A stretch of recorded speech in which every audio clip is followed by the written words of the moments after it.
Silakan Mas Wildan Akbar. Assalamualaikum Ustaz.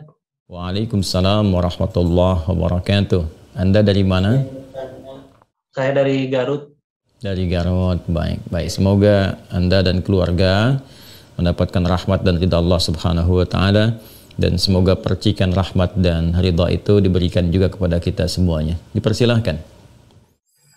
Ingin bertanya tentang tempat wudhu Pak Ustaz. Ya. Ya misalkan di rumah kan terkadang tempat wudhunya itu menyatu dengan toilet WC. Nah itu bagaimana, apakah Islam memandang tentang itu? Baik. Baik. Terima kasih Mas Wildan, dan pertanyaan ini barangkali juga mewakili pertanyaan dari saudara-saudari kita yang lain terkait dengan hal yang dimaksudkan. Idealnya memang tempat wudhu itu berpisah dengan toilet. Mengapa? Karena di dalam tempat wudhu itu kita juga menyertakan ya berbagai macam kalimat-kalimat thayyibah yang mengiringi proses wudhu, baik sebelum ataupun setelah wudhu itu dilangsungkan.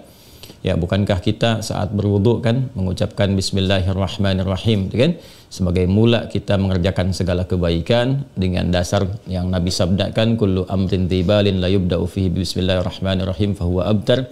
Dan itu juga sebagai ekspresi ungkapan gambaran atas niat yang kita tujukan dari wudhu itu, kita arahkan untuk mendapatkan ridha Allah Subhanahu wa taala. Kemudian juga di akhir wudhu kita juga kan berdoa, ya kan, dengan mengucapkan syahadatain, syahadu an la ilaha illallah, syahadu anna muhammadar rasulullah. Kemudian kita mengatakan Allahumma ja'alni minat tawwabin wa ja'alni minal mutatahhirin.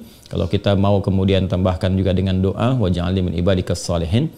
Nah, sedangkan kalimat-kalimat thayyibah yang berupa permohonan-permohonan doa dalam kebaikan ataupun menyebut asma-asma yang mulia, nah itu kan umumnya tidak diutarakan saat kita berada di dalam toilet, ya, karena toilet punya sifat tertentu. Ya, sifatnya hanya untuk menyalurkan atau membuang hadas, baik yang sifatnya kecil ataupun juga besar, dengan cara-cara tertentu yang boleh jadi juga melahirkan najis. Sedangkan wudhu itu ya tidak seketika juga menyatu dengan menghilangkan najis. Bisa jadi hanya hadasnya saja, belum tentu ada najisnya, gitu kan. Sedangkan kalimat-kalimat thayyibah sangat tidak disukai diungkapkan dalam keadaan-keadaan kita masuk toilet. Karena itu saat masuk toilet kita kan berdoanya doa memohon perlindungan kepada Allah dari godaan-godaan setan yang berkumpul di tempat-tempat yang buruk, ya, seperti toilet dan semisalnya. Allahumma inni a'udzubika minal khubuthi wal khaba'ith. Nah, kemudian ketika kita keluar, kita kan beristighfar tuh. Ghufranak, gitu kan? Ghufranak, mohon ampunanmu ya Allah.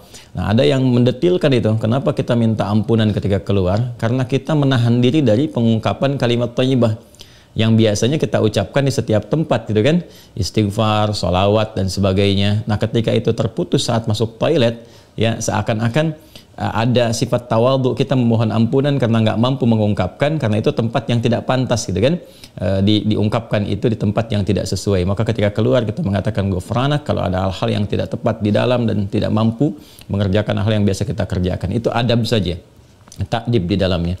Nah, karena alasan inilah akan lebih bagus kalau tempat wudhu itu bisa terpisah sendiri dengan toilet, sehingga nanti kesempurnaan hal-hal yang mengiringi bisa dilakukan.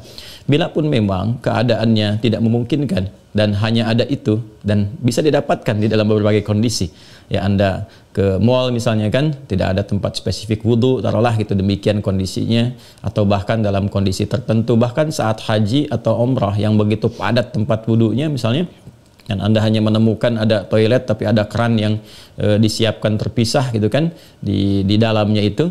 Nah, ini kondisi-kondisi demikian masih memungkinkan. Ya, jadi kalau ada kondisinya sifatnya tidak terpisah keadaan tempat wudhunya, maka tidak ada masalah ketika Anda berwudhu dalam keadaan juga menyatu tempatnya dengan toilet, karena kaidah juga mengatakan ad-daruratu tubihul mahdharat. Kondisi-kondisi yang mendesak itu, kondisi-kondisi yang tidak biasa itu membolehkan, bahkan yang terlarang pun asalnya diperkenankan. Nah, ini kan sifatnya tidak terlarang, hanya tidak disukai gitu kan, makruh sifatnya, nggak ada nas haram di dalamnya, tapi sifatnya tidak disukai. Tidak disukainya itu karena kita tidak bisa mengungkapkan hal-hal baik yang mungkin kita bisa lakukan ya saat kita berwudu. Jadi kita berdoa harus keluar dulu setelah selesai wudu gitu kan, baru kemudian kita bisa berdoa. Ataupun bismillahirrahmanirrahim hanya kita bisa ungkapkan dalam hati, nggak bisa kita lafadzkan gitu kan. Doa-doa pun kita iringkan di dalam hati. Nah itu hal-hal yang menjadikan kita kemudian tidak maksimal. Pun demikian juga ada satu kondisi lain, itu kan tempat berkumpulnya setan di tempat-tempat yang kurang bagus itu, sehingga godaan-godaan saat berwudu dan sebagainya, nah itu kadang-kadang lebih banyak. Nah ini tentunya juga di satu sisi tidak berlaku juga ya kondisi ini saat misalnya kalau mandi besar, kadang-kadang kan juga tempatnya menyatu juga dengan toilet, kan mandi besar juga berlangsung wudu di dalamnya, gitu kan? Nah ini kita harus fleksibel juga dalam kondisi-kondisi demikian. Jadi ini yang mau saya katakan, tidak berhukum haram, itu bisa dilakukan. Kalau tempatnya kita misalnya memungkinkan untuk berpisah, bagus ada dipisahkan. Tapi kalau menyatu pun tidak ada masalah, kan? Tidak ada masalah sepanjang dalam keadaan-keadaan darurat tertentu dan tidak berhukum haram. Ya, apa dalilnya? Yang tadi saya sampaikan. Ya, tidak ada nas spesifik mengharamkannya, dan kadang-kadang kita mandi besar juga ya, al-ghuslu dari janabah dan semacamnya juga berlangsung, dan dalam mandi besar juga ada wudu. Namun barangkali kesempurnaan itu tidak bisa kita iringkan dengan kalimat-kalimat thayyibah yang diungkapkan, hanya dalam hati kita lakukan. Jadi kalau tidak ada tempat lain dan menjadikan Anda berwudu misalnya menyatu dengan toilet, di dalamnya ada toilet, maka kalimat-kalimat thayyibah itu cukup dalam hati, tidak perlu diungkapkan di lisan, ya kan? Dan sempurnakan wudu Anda, lalu ketika keluar Anda berdoa sebagai penutup bagian dari wudunya. Demikian kiranya bisa disampaikan. Wallahu taala a'lam bissawab. Dan sebelum saya menutup, ada sesuatu yang sangat menarik ketika Ibnu Abbas radhiyallahu taala anhuma menyampaikan kisah Nabi sallallahu alaihi wasallam ya saat beliau berada di kediamannya Sayyidah Maimunah radhiyallahu taala anha, dan malamnya kemudian bangun ya, bangkit dari tidurnya, duduk dulu menghilangkan bekas ngantuk. Nah ini ditemukan di Sunan Abu Daud nomor hadis 1367. Thumma dhahaba ila syanin mu'allaqah, kemudian beliau pergi ke tempat tertutup. Nah syanin mu'allaqah ini enggak disebutkan tempat tertutupnya, apakah dia sifatnya mirhad, ya kan?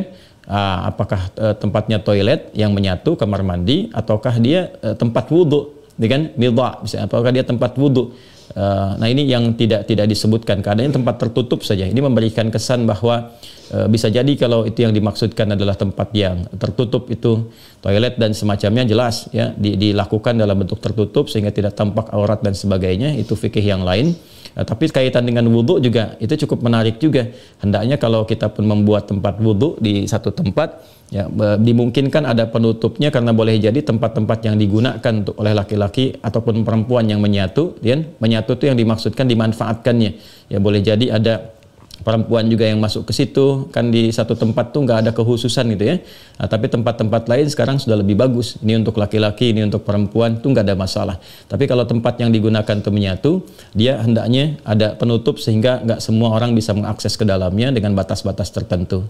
Apa kaitannya, korelasinya dengan pertanyaan Anda? Syanin mu'allaqah di sana nggak disebutkan. Ya, apakah itu tempat wudhu atau menyatu dengan toilet? Tapi babnya ketika keluar dari situ, Nabi sudah berwudhu. Ya, sedangkan keterangan-keterangan tentang seputar wudhu Nabi dan bangkit di malam hari itu disertakan juga dengan janabat. Artinya apa? Di kondisi-kondisi tertentu kan mandi, ya kan? Dalam mandi itu kemudian ada proses wudhu dan sebagainya. Ini menunjukkan kesan bahwa dalam mandi itu kan ada selain hadas juga ada sifat-sifat lain yang dibersihkan, ya kan? Bisa jadi juga yang mengandung najis seperti buang air kecil ya dan sebagainya kan menyertai dalam mandi itu. Nah ini memberikan kesan bahwa tidak ada hukum spesifik haram untuk mengerjakan wudhu di dalamnya, karena ada proses yang tadi saya sebutkan. Tapi lebih disukai kalau hanya untuk wudhu semata, tidak disertai dengan mandi yang lainnya, kalau ada tempat yang terpisah sehingga bisa menyempurnakan bacaan-bacaan yang dimaksudkan. Demikian Mas Wildan ya, semoga bisa dipahami dengan baik. Allah Ta'ala alam bissawab.